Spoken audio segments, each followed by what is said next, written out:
Oil కూడా heat అయింది. కొద్దిగా వేసి చూద్దాము పిండి. చూడండి ఆయిల్ అయితే హీట్ అయింది.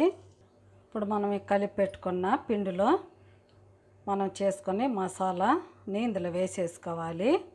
ఇప్పుడు ఒక్కొక్కటి ఆయిల్లో వేసేసుకుందాం. ఒక్కొక్కటి ఆయిల్లో వేసేసుకోవాలి.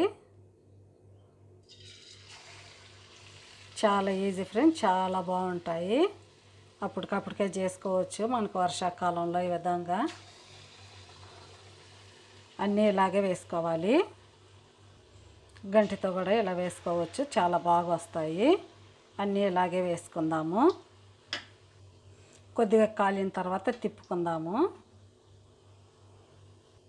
చూడండి కొద్దిగా ఈ విధంగా కాలింది కదా. ఇప్పుడు ఒక్కొక్కటి ఈ విధంగా తిప్పేసుకోవాలి.